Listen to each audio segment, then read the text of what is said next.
welcome back to the Citizen channel. You're all staying safe and well on our talking point shows. We look back at an interesting game. Yes, a little bit harder than I thought it would be, but we got there in the end by hook or by crook, one of the ways, or either of the ways, or both of the ways perhaps. Manchester City 2, Fulham 1 on the 5th of November 2022, match day 13, a 3 p.m. kickoff. Yes, so it was not the old goggle box here in the UK, but I'm sure some of you managed to watch it if you weren't at the match. Yep, that's nearly at the end of part one of this season, aren't we? Not long to go now. So we'll have the match report, stats and facts on the game. Please, if you are new to the channel, push that subscribe button, push the bell notifications. All these vlogs are coming out, City past, present and forever, of course. And it'd be great to have you on board. Spread the word, guys. And if you can make an old City fan very, very happy, just by giving us a thumbs up, pressing that like button, give us a thumbs up. Much appreciated. Great to get views, but it's nice to get a thumbs up. I mean, if you're on Twitter yourself or YouTube, you know it's always nice when people like your stuff, isn't it? Right, let's have a look at this. 8 changes. Oh, flipping heck. 8 changes to the Sevilla game. I did say I start, excuse me, I start worrying when we have 5 or 6 changes. This is getting silly now, and I'm looking forward to the Chelsea game, which we'll do after we've gone through this. I could potentially have another 8 changes for that one. Very interesting. Anyway, I got 9 right. I got 9 of that 11, so not too bad. I'll take that. Ederson, Akanji, Stones, Aki, Cancelo, Rodri, De Bruyne, Gundogan, Bernardo, Alvarez and Grealish. On the bench, we had Ortega, Diaz, Haaland, Laporte, Gomez, Mahrez, Foden, Palmer and Lewis. So who did I get wrong? Well, the 2 I got wrong. I'm glad Aki was in there because I didn't have Aki in my team, only because I was thinking Pep wouldn't play him. I thought Pep would play someone like Laporte. So I'm well happy with that. It didn't bother me one iota having Aki in there because I think he's one of our better centre-halves so far this season, that's for sure. So that was okay. And I did have Foden up top as opposed, well, up top in the middle as opposed to Gundogan. I just thought we need a little bit more pace against Fulham, just a little bit more activity. And when you've got Bernardo and Gundo in the middle, it doesn't always quite work out. And add Rodri to that, who's not the quickest. Yeah, it all gets a little bit slow for me. Referee Darren England, just comment on him now. I don't want to speak about him again. Has to be possibly one. I mean, we have a horrible batch of referees in England. We always have done. We got rid of a few of the old stages this season, but people like Darren England, they're going to be reffing games. He's absolutely useless, absolute waste of time. VAR Stuart Atwell, he had to get involved a couple of times, didn't he? I don't think there's any doubt about the decisions that were made. They were fair enough, but yeah, that's a deadly combination for me, England and Atwell, that's for sure. On to the match report. Yeah, not loads of stuff to talk about. So in that second half, there's a lot of huffing and puffing, wasn't there? 8 minutes options for KDB with, I think Alvarez was sort of making a little bit of a run, but he let fly from 25 yards. And it looked a great save from behind the goal. It looked a great save from Leno, but when you watch it back, it was sort of a comfortable height for him to get to it. He's a big lad as well, so that probably worked against him later on, didn't it? We'll talk about that. But yeah, an okay to good save by Leno, and KDB let fly. 16 minutes, it's 1-0 and happy days. Yeah, we think we're going to get 2, 3, 4 in this game at least.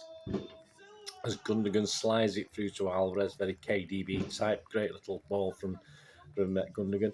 And Leno expects a shot across his bows, doesn't he? Expects a shot to that far post, but he obviously they've not been watching Alvarez. Alvarez doesn't do that normally. Alvarez usually blasts it high. He puts his foot through it and gets it high, and that's exactly what he did. So I think they'll have to have a bit of a post-mortem Fulham as to why they didn't suss that out. I think Leno made a big mistake there, sort of trying to commit himself to his right. And when he committed himself, obviously he couldn't react to the shot above him. So yeah, but hey, we'll take it. Tough luck. You should have done your own work, guys. 24 minutes, yeah. Stones had the ball in the net. I've not found out whether it was offside or a foul. I have no idea. I've read one report said it was offside, one report said it was a foul. I was behind the goal. I couldn't see what the problem is. We don't get replays, so you might know. But anyway, it was ruled out. 26 minutes, yes, they're back in it, aren't they? Yeah, a ricochet. I thought Aki got a bit of stick, but he just sort of hit Aki. He didn't know much about it. All right, he was probably the wrong side of the player, but obviously there's still another couple of City players within the vicinity of the Fulham player Wilson, I think it was, and he sort of broke through. And obviously, I don't know what Cancelo was doing. I mean, he claimed it was a shoulder charge, but you can't shoulder charge someone in the back, and you're not going to get away with it. Certainly not in the box. And to be honest with you, I thought Wilson had pushed it just a little bit far. I thought Edison might have got to that as well. So just poor from Cancelo. I was very disappointed. We did the player ratings. I give him a 4. I give him a 4 in the player ratings at the match while I was watching the match, and it was 1-1. It was at a 0 in my mind, but I did forgive him the fact that we actually won the game in the end. So yeah, but not great from Cancelo. 28 minutes, of course. Eventually, the penalty was taken by Pereira, wasn't it? And it was he's not a bad player, Pereira. I quite like him. He sent Edison the wrong way, and it's 1-1 on 28 minutes. 36 minutes, Alvarez was put through by KDB again, but his effort is blocked this time. And in 42 minutes, Mr. Nearly Man again this game. Still looked one of our brighter players that first half, but again, nothing quite worked. Grealish effort flew wide after a sort of quick break from City. So that was it, 1-1 at half-time. Chance for Pep to change things around. I thought he might make a second half substitution, but he still left it to the 60-off minute, didn't he? Or the 60-odd minute. I don't remember too much happening. I don't remember too much happening either. Well, certainly not our end, but I don't remember too much happening the other end. As I said, we were huffing and puffing, weren't we? On 64 minutes, Haaland and Foden came on for Grealish and Alvarez. A bit disappointed, Alvarez. I thought he might have kept Alvarez on for a while. Keep Alvarez on. Foden was okay, but yeah, I thought he might have kept Alvarez on, but I'm not too sure. Perhaps bring Gundo off at that stage. I don't know, but Pep didn't anyway. Haaland gets involved quite quickly. All centres through Haaland. They had a bit of an air shot when he completely missed an Ilkay Gundogan knockdown. And then another attempt went well wide, although he was at full stretch. It's one of those dramatic where his foot's about 7 foot in the air from a stone's cross. So that was a hard one. And then he finally had the ball in the net on 74 minutes, of course. And he did say he's never offside. Unfortunately, mate, you were offside for this one, as it's given offside by VAR. And looking back at it, it looks fairly sure that he is offside. I'm not going to quibble over it. It ruins the game, of course it does. I mean, it's so frustrating. But yeah, it's given offside by VAR, and it also wipes out a KDB assist, of course, who crossed it in the first place. So 74 minutes, and again, not a lot happening. We looked the more likely to score because there's no way Fulham looked like scoring any goals. But it was a 93rd minute, and it's just a run across by KDB into the box, and he sort of turned back quickly and was caught by Robinson. And in real live action, it looks a nailed on penalty. When you slow it down, it doesn't look as obvious. But hey, VAR were happy with it. The referee give it. So there you go. And obviously Mahrez isn't on the pitch, is he? So who do we have? Who do we have to take a penalty? Let me think. Oh yeah, some big meat shield we've got, haven't we? Ireland to take the penalty. He nearly missed it. Up our end, I'm in the south stand, and I thought the goalkeeper had saved it, and it was only when the fans went up in the family stand and round the ground, because my old eyes struggled to look up there anyway. I thought he'd saved it, but it literally went under him. Literally went under Leno, didn't it? I mean, he's obviously a better talk show host than he's a goalkeeper, isn't he?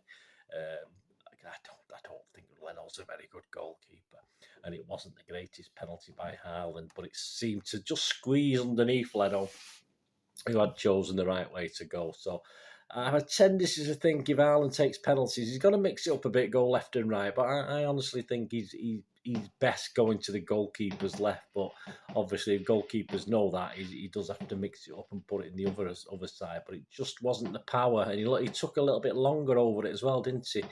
He took his time. The last one he took, I can't remember, was it Brighton? But he once he put the ball down, he didn't mess about. But he did with this. I think he was a bit nervous. On this. I'll be honest with you, because he's not. It's. He's a cool guy, but I thought he was a little bit nervous. But hey, it went in. It mattered. It scored, so it doesn't matter, does it? Nothing really. A bit of a couple of wild punts from Fulham. 97 minutes, of course. Diaz came on for Gundogan. I think the game ended in about the 98th minute. Match stats: 16 shots for City, 5 on target, just 4 shots for Fulham. Pathetic Fulham. 2 on target. Possession 71% possession for City. You're bloody useless, Fulham. Silver, what are you doing? Passes 706 for City, 290 for Fulham. Should be ashamed of yourselves. Accuracy 90% for City, 80% for Fulham. Fouls 6 by City, 11 by Fulham. Just go back down south, lads. Why did you bother? Yellows 2 for us and 1 red, of course, and 4 yellows for them. 3 offsides for us, of which 1 was definitely Haaland. There you are. So you have been caught offside, mate. Corners 9 for us, and 0 for Fulham. I don't know why they bothered. They deserve bugger all, didn't they? Just a couple of little interesting stats. That goal in 90 was recorded at 94 minutes 33 seconds, and it's the latest winning goal we've had since Raheem effort to be there that night. That was one of those things, wasn't it? 95 minutes and 4 seconds back in 2017 against Southampton. That was the latest. This is the latest. Haaland's today was the latest since that one. And this is the first Premier League game. And I think it's the first game even in Europe as well.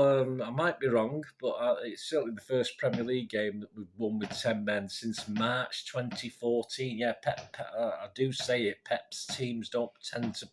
We've been winning games. We've been in the leading games, even gone 2-0 up with 10 men, but we've never hung on to it. So this is the first time since that March 2014 where Vincent Kompany got sent off after 10 minutes, you remember. I think he kicked the wall and damaged the wall, didn't he, on his way out, but he got sent off. But so this is, as I say, this is the first time we've actually managed to win with 10 men since then. So, as I say, I think that's overall as well. It's definitely the Premier League. I might be wrong, but I know we've had players sent off in Europe and drawn, but I'm not too sure whether we've won one or not. XG Philosophy at XG Philosophy. City 2.26. There you are. GA. Fulham 0.86. I'm surprised he got 0.8. I don't really got 0.86 from it. It should have been 0.00 for me. City give the man of the match to KDB. I give it to Bernardo. Please check out my little player rating show. Decisions. Well, I think it's going to be simple. We're going to preview the Chelsea game this week, of course, for the Carabao Cup. And if you look at the subs bench, I think these guys will play definitely. You were started on the subs bench, because obviously they include Foden and Diaz in this. Ortega, Diaz, Laporte, Gomez, Foden, Palmer and Mahrez. I think Haaland may start on the bench again. I'm not sure whether he's 100% fit. I don't think he'll risk him from the start. I think he may be on the bench again. But if you look at those subs that are definitely going to start, Ortega, Diaz, Laporte, Gomez, Foden, Palmer and Man, that's 7. There's 7 changes straight away to the starting 11. And that only leaves four guys to step in who obviously didn't play today. And you can also add, you can add Lewis to that. I forgot Lewis, didn't I? So that's 8. Yes, sorry, 8. My apologies. I'm just going to write that in now while I remember, so I've got it on record. Yeah, so that's 8 changes without Haaland. So yeah, because I think Lewis will play definitely, don't you? So that only leaves 3. That only leaves 3 from the starting 11. So please check out my preview show of the Chelsea game, and we'll have a look at that. To sum up, yes, an 11-man City without Haaland may have huffed and puffed to win anyway, but we'll never know, will we? We just don't know what would have happened. I mean, let's face it, that was a fairly dour Fulham side. Hardly offered any attacking intent and certainly didn't improve once we went down to 10 men. Perhaps with no Mitrovic up front, which was a bit of a relief for me. He's been doing very, very well. Perhaps that had a say in Marco Silva's plans. All credit to our 10 men, especially Bernardo Silva, who probably played the role of 2.5 men at least today. And finally got a win under Pep, as far as I know. I don't think a Pep team's won with 10 men, not just City since 2014. We kept going and deserved the victory. All right, a little bit of luck with that penalty. I thought Leno should have done a little better, but it's not our fault Leno's crap, is it? It's their fault. So it just keeps the pressure on. It keeps the pressure with Arsenal playing Chelsea tomorrow. I mean, Arsenal beat Chelsea tomorrow. All credit to them. They'll probably go into the World Cup top of the table. But yeah, at least it keeps the pressure on the other teams and gave us a victory that did look a little bit unlikely as the old 90 minutes ticked by, didn't it? But that's why we're champions, I suppose. That's how it goes. Please check out my player rating show that's out there, and also which includes Simon Bajkowski, and of course, as I said, the build up to the Carabao Cup with the preview show and the odd show. And let me know your thoughts, guys. It'd be great to hear from you. Let you know what you thought of the game, and were you as nervous as me and a bit frustrated. Say I would have been disappointed if it ended up 1-1. Although some people were saying that would have been okay with 10 men. I don't think so. I would have been really disappointed. Let me know what you think, guys. Anyway, please, until we meet again, that's one thing, don't I? Please stay safe, Blues. Come on, City. Bye for now.